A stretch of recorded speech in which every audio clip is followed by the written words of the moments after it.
the Lord wants us to take care of the meek and the poor and the fatherless, the widows and orphans, and deliver the poor and the needy and rid them out of the hand of the wicked. Because, see, the wicked system, Babylon, preys upon the poor. Look at the political thing now.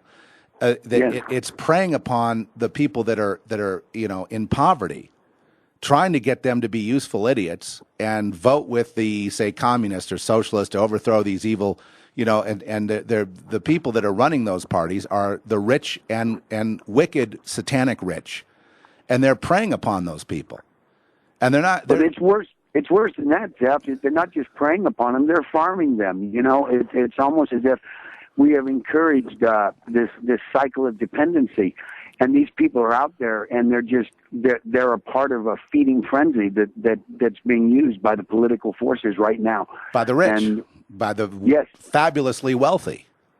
And they can't see it. It's as if they're a beef cow out there just waiting to be consumed. I mean, that's what they are. And they're being farmed. They're being tended.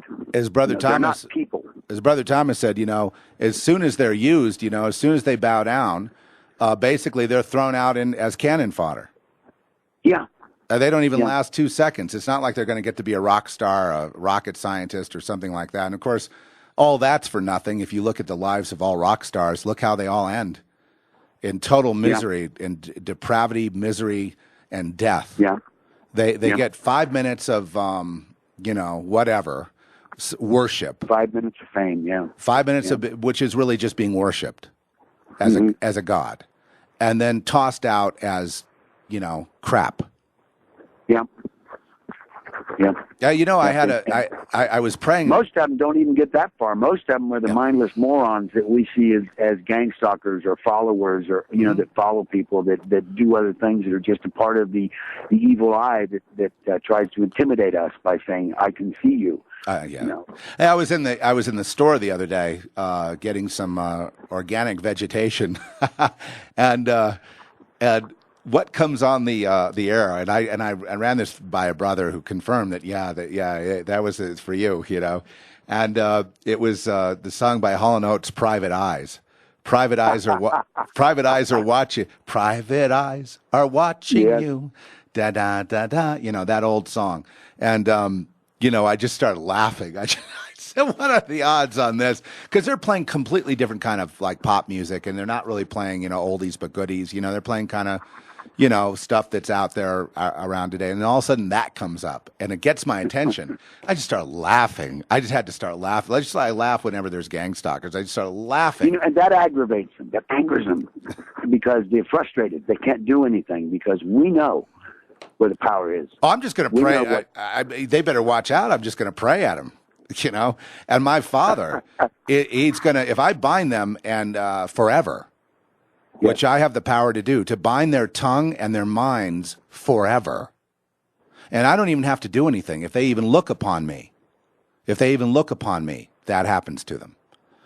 So I'm like, pretty immune. I mean, unless you're really stupid. And I'm, just like a lot of you out there who used to be run around by all this, and now you find you're not. Okay, that, by the way, Cunneda, that's one manifestation that you can all take to the bank right now. The game has changed. They're afraid of you now. The rising of the lambs is about to happen.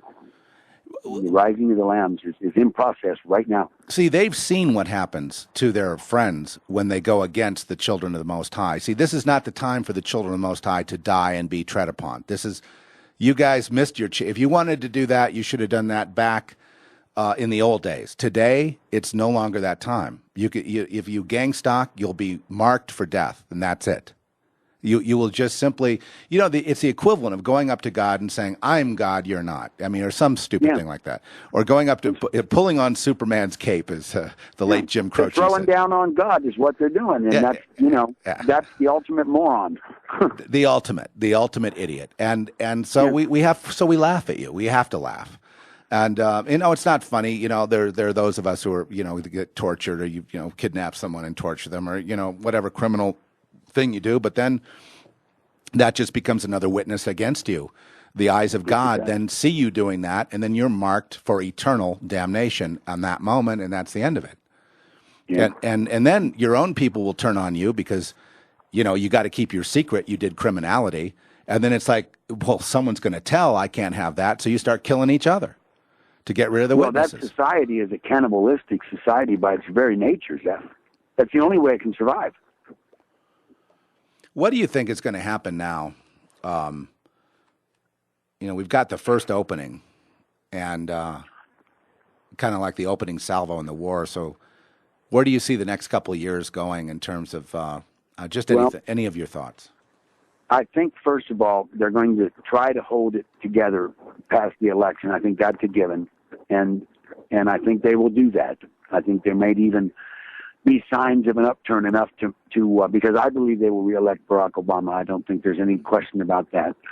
But I see something ticking off in the Middle East. I've been given visions and knowledge about some things that make me kind of uncomfortable. There's been or will be an agreement between Iran and Turkey, almost like the Russia-Germany, Nazi Germany non-aggression pact, and they're going to celebrate it in the same way. They're going to divide up Iraq. Iraq's going to go into chaos. The Lord told me the key was pulling the troops out. And 3 days later, Obama announced he was pulling the troops out at the end of the year. I mentioned that to Christian Chat, that's the key. That sets off a whole bunch of timing. He is letting them think that he's a friend of the Arab movement and a friend of Islam when he hates Islam. And you're going to see in the United States a beginning of a reformation of the caliphate with Turkey taking the lead. Turkey's going to become a very aggressive power.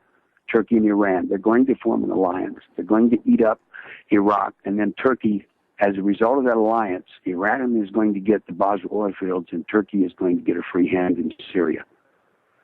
And you're going to see Israel surrounded. There's something else in that vision that I find absolutely terrifying. The weapons of mass destruction that were in Iraq, and we all know they were there because we saw him use them. I know where they're at. The chemical weapons and the yes, and all what they used against the Kurds. Yes, they went to Turkey with our assistance. We knew that through Syria into Turkey.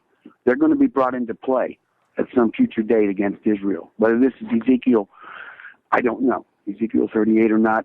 It seemed like it, but I have no confirmation of that. But in any case, something's going to happen to those weapons of mass destruction, and they're going to be spread and released across the Arab world.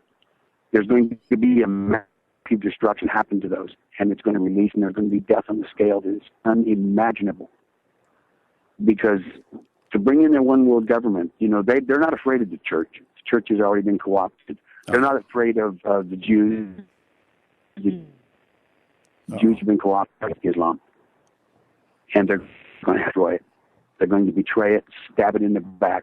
When this happens in the Middle East, you're going to see people turn on the Arabs all around the world, and they're going to flee. And when they do, if some of these people come to you, if you're a lamb, treat them as the lambs treated the Jews in World War II, because God has his lambs everywhere. And if these people escape what's coming, it may be that they're lambs. The people that are being activated and have been activated now are not just escaping it, but I mean, that God is, he is going to put like a bubble around you. It's hard to explain exactly what it is. It's not really the rapture. It's that concept is just too linear and too base. It's not really accurate. It has a lot in common. You talked about this concept of invisibility. That's what I mean. That's what it is. Yeah.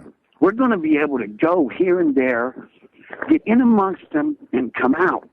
Some of us will get in amongst them and pay another price, but there'll be those who will go in and come out, and we will tear up this or put a cog in this works here or whatever, and we will prevent their maintaining or even attaining toward the total control that they want. And it's through this power where God will cloak us, defend us, shield us. What they have to deal with are the earth changes. I mean, they can't do the New World Order with that happening.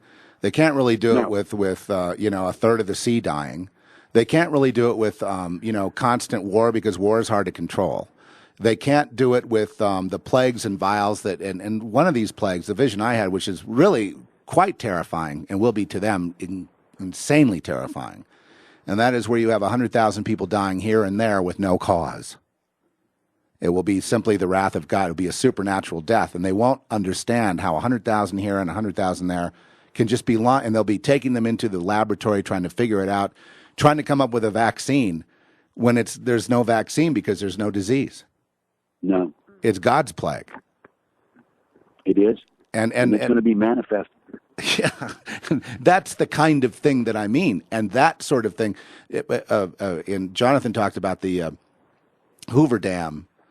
And, I have no doubt that the Hoover Dam is in play. I have no doubt that it's a target. But when it will be a time where there is terror, not just that, but terror in the United States to further intimidate the people and break the back of the people because, look, there's constant terror. People start begging them for a solution. Right now they're playing footsie with this, I don't even know what you'd call it, such a joke. It's embarrassing, but it's the Occupy Wall Street, the George Soros kind of push to have this Occupy Wall Street thing. But pretty soon they're going to realize they have to start bringing the terror in, the false flag terror attacks, because, and they'll have Islamic people doing it and it'll look very legit. But the reason they're going to have to do that is because this other thing is not going to work. And I think they realize that now.